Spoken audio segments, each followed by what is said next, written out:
हाँ तो दोस्तों, इस वीडियो के अंदर हम क्रॉप लाइफ साइंस के आईपीओ के बारे में बात करेंगे और जानेंगे कि इस आईपीओ के अंदर आपको कितना लिस्टिंग गेन मिल सकता है और आपको इस आईपीओ के अंदर अप्लाई करना चाहिए या नहीं। चलिए शुरू करते हैं।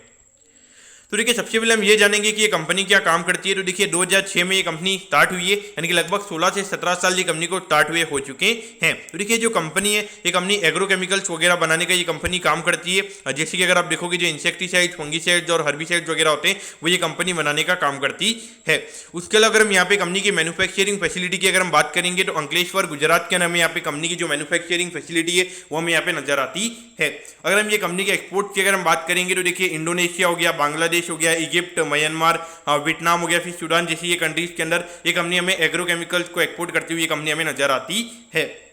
इसके अलावा अगर हम देखेंगे तो यहाँ पर अगर हम कंपनी के प्रोडक्ट पोर्टफोलियो की अगर हम बात करेंगे तो 85 से भी ज़्यादा एग्रोकेमिकल जो है वो यहाँ पे कंपनी बनाने का काम करती है और उसे ये कंपनी सेल करने का काम करती हुई हमें यहाँ पे नजर आती है। लेकिन देखिए, अगर हम एग्रोकेमिकल्स की अगर हम बात करेंगे तो देखिए, पिछले 2-3 साल से यहाँ पे एग्रोकेमिकल की अगर हम बात करेंगे तो मार्केट में काफ़ी बात चल रही है कि हमारा एक्सपोर्ट्स यहाँ पे काफ़ी अच्छे तरीके से हमें ग्रोथ हुआ नजर आएगा। लेकिन देखिए, जो भी एक्सपोर्ट वाली कंट्रीज है वहाँ पर अगर आप देखोगे तो काफ़ी ज़्यादा वहाँ पे इन्फ्लेशन की दिक्कत हमें यहाँ पे चलती हुई नजर आ रही है। और जिस तरीके से अभी मुझे लगता है कि जब तक वहाँ पे रेट कट नहीं होगा तो मुझे लगता है कि जो एग्रोकेमिकल्स के यहाँ पे दिक्कतें हमें नजर आएगी। और अभी रिसेंटली एक रिपोर्ट भी आई थी कि बहुत ज़्यादा इन्वेंटरीज यहाँ पे जो हमारी एग्रोकेमिकल कंपनीज है उनके पास में बहुत ज़्यादा इन्वेंटरी यहाँ पे पड़ा हुआ है, यानी कि जो उनका यानी कि आपका जो प्रोडक्ट है, अगर आपके पास में काफ़ी ज़्यादा माल पड़ा हुआ है लेकिन वो मार्केट में सेल नहीं हो रहा है, तो ये एक बहुत बड़ा यहाँ पे दिक्कत हमें यहाँ पे एग्रोकेमिकल कंपनीज में देखने को मिल रही है। और अभी अगर हम देखेंगे तो बहुत ज़्यादा जो एग्रोकेमिकल कंपनीज है उनके नंबर्स भी इतने अच्छे नहीं आ रहे। एक नॉर्मल काइंड ऑफ नंबर्स हमें यहाँ पे एग्रोकेमिकल कंपनीज में देखने को मिल रहे हैं। तो कहीं ना कहीं देखा जाए तो ये इंडस्ट्री से आपने थोड़ा बच के रहना चाहिए और अगर आपको इंडस्ट्री समझ में आए तो मेरे ख्याल से आपने इंडस्ट्री के शेयर लेने चाहिए। अब अगर हम यहाँ पे ऑब्जेक्टिव की अगर हम बात करेंगे, यानी कि जो आईपीओ से पैसा कंपनी को मिलने वाला है उसे कंपनी कैसे यूटिलाइज करने वाली है, तो यहाँ पे नॉर्मली वर्किंग कैपिटल की रिक्वायरमेंट के लिए कंपनी का आईपीओ आ रहा है और उसके अलावा जो आईपीओ के एक्सपेंसिव यहाँ पे कंपनी को लगने वाले हैं तो उससे रिलेटेड ये कंपनी का आईपीओ में आता हुआ नजर आ रहा है। अब अगर हम यहाँ पे कंपनी के प्रमोटर्स की अगर हम बात करेंगे तो देखिए, राजेश लोनागरिया जी कंपनी के प्रमोटर हमें यहाँ पे नजर आते हैं और उसके अलावा अश्विन कुमार लोनागरिया जी हमें यहाँ पे ये दोनों कंपनी के प्रमोटर नजर आते हैं।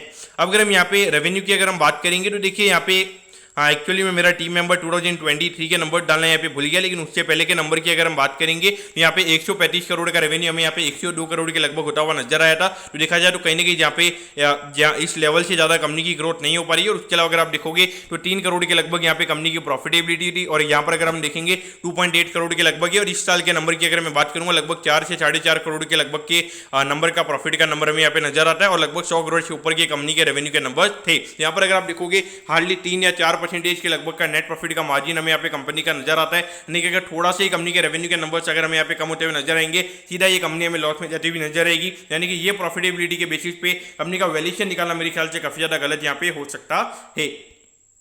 अब अगर हम यहाँ पे आईपीओ के डिटेल्स के बारे में अगर हम बात करेंगे तो देखिए, 18 तारीख को ये आईपीओ में ओपन होता हुआ नजर आएगा और 22 तारीख को ये आईपीओ में क्लोज होता हुआ नजर आएगा।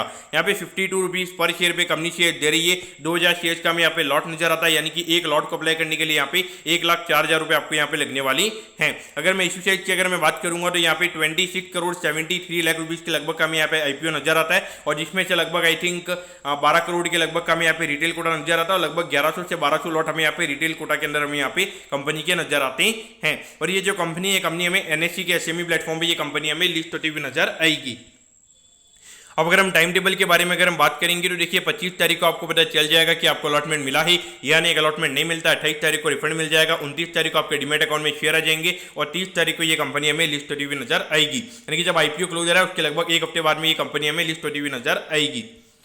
अब यहाँ पर अगर हम एटी एंड वैल्यूएशन के पैरामीटर्स की अगर हम बात करेंगे तो देखिए, लगभग 90 करोड़ के मार्केट कैप पे ये कंपनी का आईपीओ में आता हुआ नजर आ रहा है और देखिए 4 करोड़ की प्रॉफिटेबिलिटी के हिसाब से लगभग 22 का पी रेशियो में यहाँ पे नजर आता है। और जो मेरे ख्याल से देखा जाए ये कंपनी का 22 का पी रेशियो होना मेरे ख्याल से काफी ज्यादा एक्सपेंसिव है। तो अगर हम ग्रोथ वाइज अगर हम बात करेंगे तो कोई ज्यादा कंपनी के रेवेन्यू के नंबर्स में कोई ज्यादा ग्रोथ नहीं है, प्रॉफिटेबिलिटी कोई ज्यादा ग्रोथ नहीं है, तो उसके बेसिस पे 22 का पी रेशियो मेरे ख्याल से अगर 20 से 25% से अगर ये कंपनी ग्रो कर रही होती तो मेरे ख्याल से ये वैल्यूएशन का नंबर कंपनी के लिए मैटर करता। लेकिन यहाँ पे हार्डली हमें कोई ग्रोथ के नंबर्स कंपनी के देखने को मिल रहे हैं। अब बाकी अगर मैं ओवरऑल इंडस्ट्री की मैं बात करूंगा, लगभग 1.5 से 2 साल से यहाँ पे ये इंडस्ट्री काफी ज्यादा सफर हमें करती हुई नजर आ रही है। और अगर ये क्वार्टर में भी अभी बहुत ज्यादा अभी 4-5 कंपनीज के नंबर आए तो वो नंबर्स भी अगर आप देखोगे तो इतना ज्यादा इंटरेस्टिंग हमें वो नंबर्स यहाँ पे नजर नहीं आते। तो कहीं ना कहीं देखा जाए तो ये इंडस्ट्री अगर आपको समझ में आए तो मेरे ख्याल से आपने देखना चाहिए। और जो कि कब इंडस्ट्री रिकवर करेगी ये किसी को पता नहीं है। क्योंकि अगर हम पिछले 1.5 से 2 साल से अगर आप देखोगे तो हर बंदा यही बोलता रहा कि अगला क्वार्टर अच्छा होगा, अगला क्वार्टर अच्छा होगा। ऐसे करते करते अगर आप देखोगे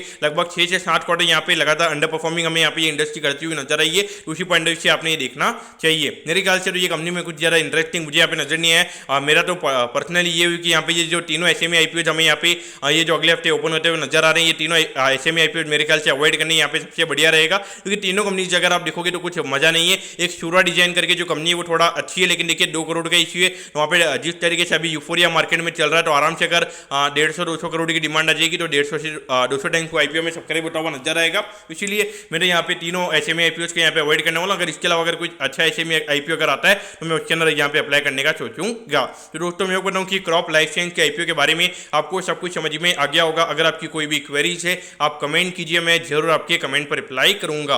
ओके दोस्तों, thank you, have a nice day.